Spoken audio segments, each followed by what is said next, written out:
and welcome. My name's Helena Hall, and this podcast is dedicated to empowering you to consciously create the life you desire. So I'm thrilled to have you join me on this journey of growth, healing, and powerful change. And in this first episode, I want to start by sharing my personal story with you, a story of overcoming immense challenges and transforming my life against all odds.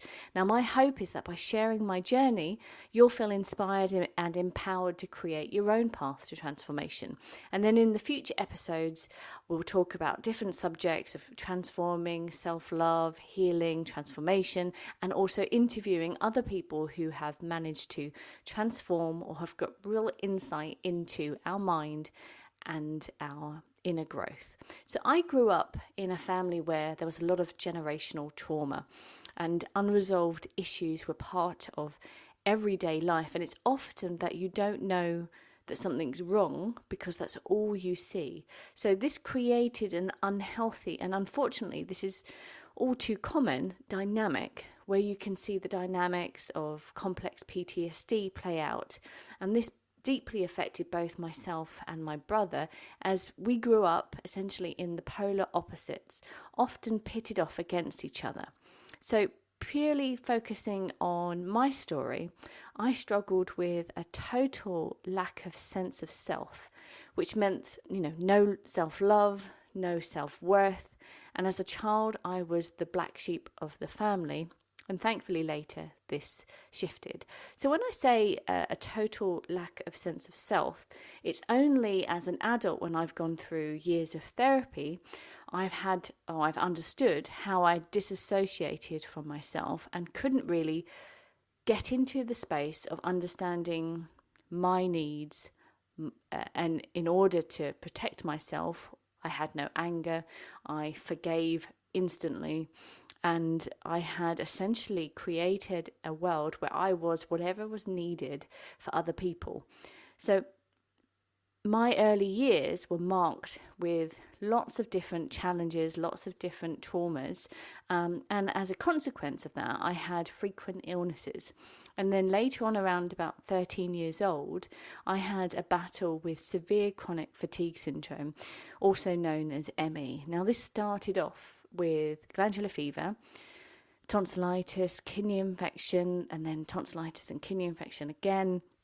And I also have lots of different allergies. So I'm a really sensitive person, sensitive emotionally, but I'm also really sensitive physically. And I think obviously that makes sense when you see how linked the mind and body is. So I was allergic to, and I am allergic to some medications. So when I was 13, during this time, we were coming into the summer season, so I took an antihistamine. It's now not on the market, but I had an allergic reaction to it, and as part of it, I could no longer read, write, or speak properly.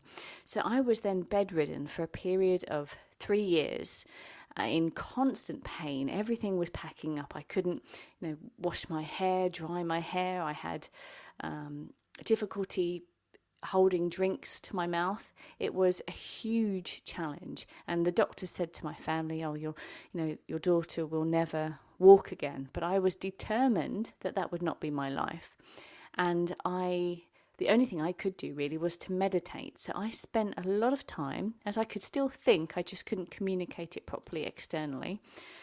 I meditated on my life, on myself, and I started to go within and take responsibility.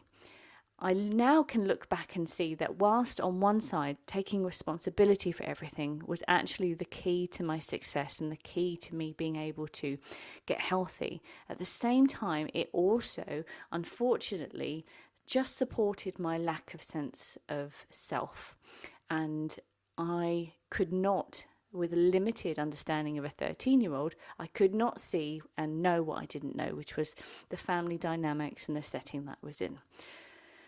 So in this period, I did a lot of self-reflection, and the only thing that I found would transform my feelings and apart from meditation was visualizations. So I often spent probably about 28 days of the month visualizing having a healthy body, being able to walk, being able to run, being able to do all of the things, being able to sit my GCSEs. And so over time, I believe that these were the things that were significantly shifting the needle for me, because I was determined that no matter what, I was going to recover. So after recovering, life threw even more challenges my way. So I was 16 at that point, and unfortunately I was still very naive. I had been bedridden since I was 13, and so I was not worldly wise, and so I was groomed and then abused and eventually became a single mother. So this new chapter of my life was incredibly challenging. And I struggled a lot, and only later could I then see that I had a lot of PTSD symptoms, but I had just been determined to push through all of it in order to build a better life for my child. So I worked tirelessly and often faced further assaults and further hardships, because with these repeating cycles, I had yet to learn to love and protect myself. But through it all, I learned that taking responsibility for my life was the key to change, and also uncovering the limitations and seeing our mindset as a limiting factor was absolutely a gift to me, because I was able to say, it doesn't matter where I am right now, I believe that I'm capable of getting to where I want to go. So as life moved forward, I found external success through a lot of hard work and determination, and I built a life that I had only once dreamed of. And it wasn't until I had achieved those goals that I had set out to achieve that I found the space to do the deep inner work, to face my past traumas, to really understand them, look at them, accept them, and love them, and heal the years of chronic stress, and learned to love myself. I had previously learned that our beliefs set our limits. And with the right mindset, we can achieve anything we set our minds to. But this time I was able to shine a light on my blind spots. And with the relentless drive, I realized that was not necessarily healthy. The lack of self-love, which I was too entrenched in to see, I was given a few more hurdles to navigate through as I started to find myself, love myself, and see my worth and place in the world. So I had to learn to fight for myself, to be willing to communicate my needs, but first of all to find my needs, to know that I had them, and then to feel anger. I didn't feel angry. I just instantly defaulted to forgiveness. So to be able to feel worth fighting for, and now having come to that destination, I feel that I can now share my story and help others who are perhaps on the same journey or similar journeys. And so I'm sure that my journey will be a never-ending unfolding of more truth and deeper truths. But I've come to the place where that's okay, and I'm happy with myself. So today I want to share a few of the crucial lessons that I've learned on this journey.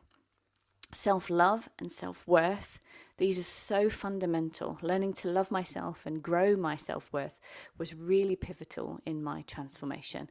And historically, I had probably given lip service to those words, but I hadn't really touched on and grown the true backbone of self-love. Number 2 is mindset and beliefs. Our limits are often set by our beliefs. And if we choose to believe ourselves, we can achieve anything. It's also really important to know that we have these natural blind spots, and it's really helpful to journal, to use self-reflection and awareness to try and uncover some of the blind spots that, if you remove them and you shine some light on, can really open up the opportunities in your life. Number 3 was a biggie for me. So taking responsibility is something that I did really early on. And when you do that, it enables massive change. So blaming others doesn't help. Blaming others doesn't actually shift any responsibility, because we can't control anyone else. We can only impact ourselves, our lives, and control ourselves. So we must look within and do the work. Forgiveness and discernment was another one. Both are really necessary. Now, while I fundamentally believe it's important to forgive, we must also learn to protect ourselves And discernment was a huge thing for me. When I was younger, I actively chose not to discern because I felt like I was judging someone else.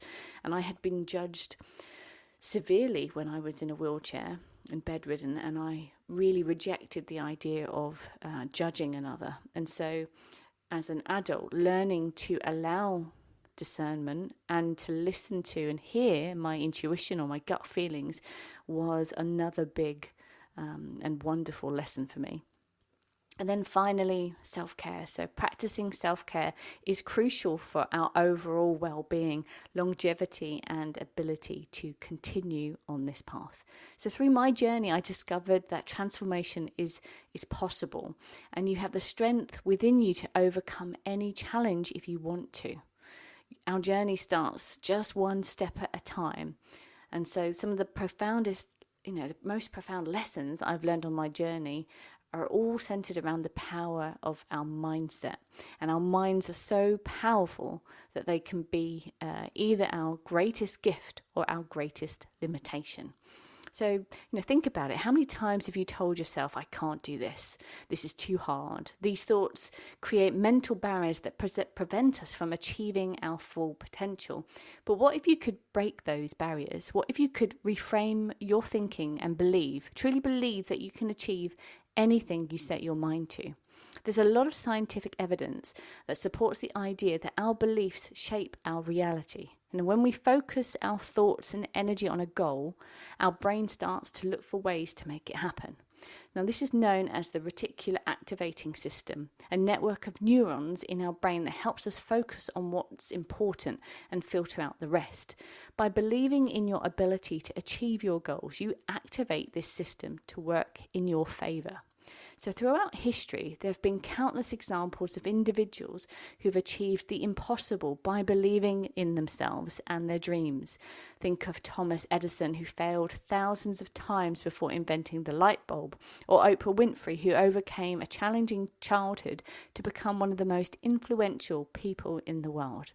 Their stories remind us that determination and belief in oneself can turn the impossible into reality.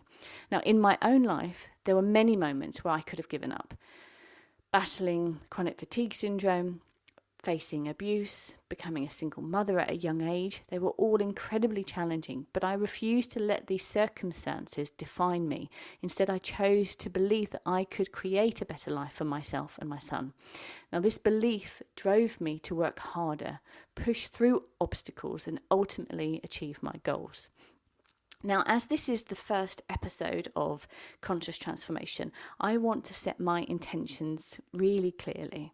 My goal in this podcast is to help others survive, thrive, and live life to the fullest. I want to uplift and support people on their journey, sharing the lessons I've learned and connecting with others who have transformed their lives. It feels really good to give, and so this podcast is my way of giving back and connecting into that. And so I hope to share and connect with you, bringing insights from those who have made significant changes or offer other helpful guidance on how to transform our lives. So thank you for tuning into this episode. If you found this inspiring, or if you've got any questions, please subscribe, share it with others. So to stay connected with me, you can join my free community. I'll put all the links in the description. And together we can make a community of conscious transformers who inspire and uplift each other. Thank you for being a part of this journey.